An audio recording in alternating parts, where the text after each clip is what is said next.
Good morning, St. Genevieve class, and a very happy Tuesday to you.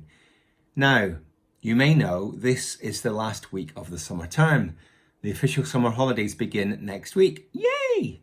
So, today and Thursday will be the last two videos that I share with you in connection to your topic, Beast Creator. Oh. But because they're the last two, I thought I'd do something a little bit different, a little bit special, hopefully memorable. I thought we could combine some history with our science. Now, we have spoken about inventing an insect. If we were to make an animal, a new insect, how could we make sure that it would be classified as an insect? So going on from that, we spoke about classification. We spoke about adaptation. So how could an insect change its body, its physical appearance, its mannerisms, its behavior, its instincts, over thousands and thousands, if not millions of years, to make sure it lived well in the habitat it lived in. So the history, we're going to combine now with the science. History means that we're going to look back in time. We're going to look back in time to speak about a man who was a pioneer when it came to animal investigation, animal classification, and the consider of adaptation. So what behaviors could animals adapt or adopt to change and to take on to live well and to live fully and successfully in the habitats they lived in? The man was called Charles Darwin. So today and Thursday, we're going to think about who he was and how we can use what he did as a scientist way back when, how we can use that as scientists today. So the first question we're going to consider today together is, who was Charles Darwin? So I'm just going to bring you round. You can watch with me as we learn who was Charles Darwin.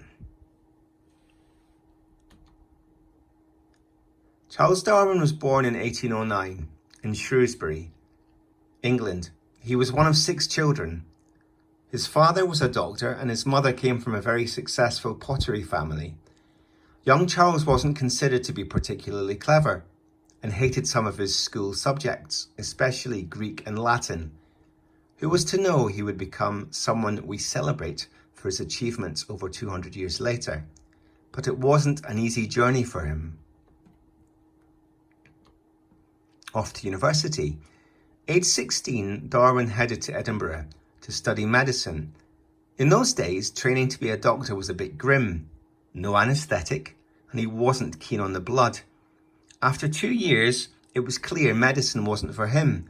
So Darwin moved south to Cambridge to train as a clergyman for the church. He didn't enjoy that much either. What Darwin really enjoyed was finding out about the natural world. While he was at Edinburgh, he made friends with scientists who taught him lots about sea life, geology, and how to stuff bird carcasses. When Darwin moved to Cambridge, he collected beetles to study and preserve. Some of his beetle collections can be seen at the Museum of Zoology in Cambridge, UK today. On one collecting day, Darwin had a beetle captured in each hand. He spotted a third he didn't want to lose. He popped one of the other beetles into his mouth, so he had a free hand. But this beetle wasn't going in without a fight. It squirted a horrible liquid into Darwin's mouth, so he had to spit it out and it scuttled away. Why collect insects? It may sound cruel, but collecting insects and giving them labels that explain when and where they were found has given scientists today lots of information about habitats in the past and how they have changed. They can see which species have declined or disappeared from an area completely. Collecting can also help to identify new species. A life on the ocean waves. In 1831, Darwin set off on an epic adventure on HMS Beagle with Captain Robert Fitzroy and his crew. It was a journey that would take 5 years and cover many countries that the people back in England knew little about. Unfortunately for Darwin, he suffered from seasickness, and a lot of the time was spent at sea. Darwin's job on board the Beagle was to collect and study animals, plants and rocks from the countries they visited. Each time the crew reached land, Darwin would set off on an expedition to see what natural treasures he could find and record. He would often send his findings back to England. Now, thinking of putting yourself in Darwin's shoes, how do you think Darwin would have felt leaving his home for 5 years and travelling the world? For 5 years, that's all the time it's taken for you guys to get from reception to year 5 where you are now. 5 years, a long time. And you can see a map there showing the journey of HMS Beagle from 1831 through to 1836. And another question to consider: how might the experience be different for someone travelling to the same places today? Think about how travel has changed since 1831. How would the journey be so different? Okay, moving on. Fantastic fossils. When HMS Beagle reached South America, Darwin discovered huge fossils of extinct animals, including Megatherium. Megatherium was a giant prehistoric sloth and would have been over 3 meters tall. The Galapagos Islands. The Beagle travelled to the Galapagos Islands off the west coast of South America. Darwin would spend 19 days here exploring the unique wildlife. He noted an array of amazing animals on his trip to the Galapagos, including blue-footed birds and huge tortoises. Iguanas. One type of animal Darwin wasn't a big fan of was the marine iguana. Unlike other lizards, these iguanas could live on land, but also swim in the seas around the islands. All good so far, right? To do this, they filtered out the sea salt using a special gland in the nose. Once back on dry land, they sneezed out a snotty white goo to excrete the salt. This might have been why Darwin called them disgusting. Darwins Finches. Darwin recorded his nature observations in his notebook. He had noticed that each of the different Galapagos Islands had a population of birds called finches. On each island, the finches were different and had beaks suited to the type of food available. This got Darwin thinking. Now you can see the different sizes of beaks there. The finches number 1, number 2, number 3, number 4. So you notice they were different, but they were suited to the type of food available to each. A married man. When Darwin returned to England, he married his cousin, Emma. Over the following years, they would have 10 children, although only 7 would survive until adulthood. Darwin's travels and writing had made him a respected scientist, but he hadn't revealed all his findings yet. Darwin's Big Idea. Charles and Emma moved to Down House in Kent, a quiet place where Darwin could study and where they could raise their children. Here Darwin conducted experiments to provide more evidence for the idea he had developed: natural selection. Natural selection.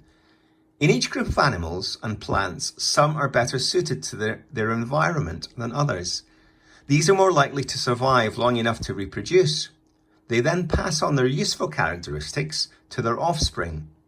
Those that are not so well suited may not live long enough to reproduce. This is called natural selection, and over time can result in animals and plants looking different as they adapt to the environment around them. This is one of the reasons we can see such a variety of living things today. The tree of life. Darwin saw that life on Earth had changed over time and was still changing. He used a diagram like the branches of a tree to show how all living things, including humans, were related to each other and shared prehistoric ancestors.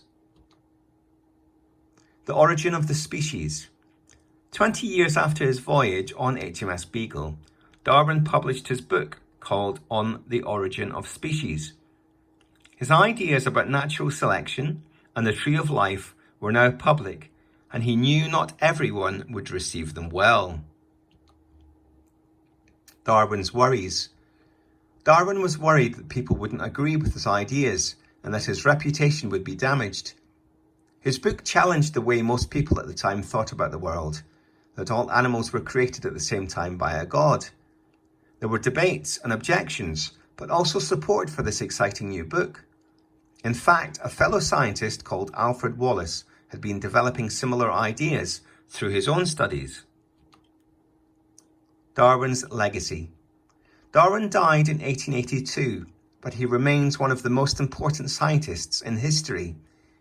His statue is displayed at the Natural History Museum in London, and until March 2018, his picture was on the British £10 note.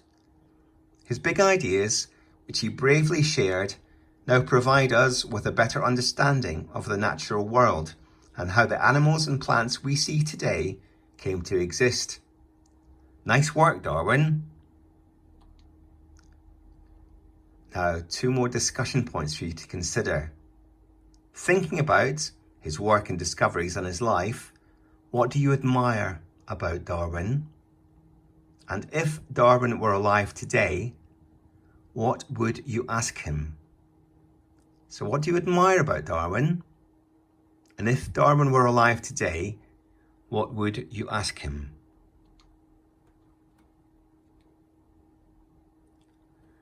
So some points to consider there. Now, those 2 questions, what do you admire about Darwin? And if Darwin were alive today, what would you ask him? I'm going to add on to that.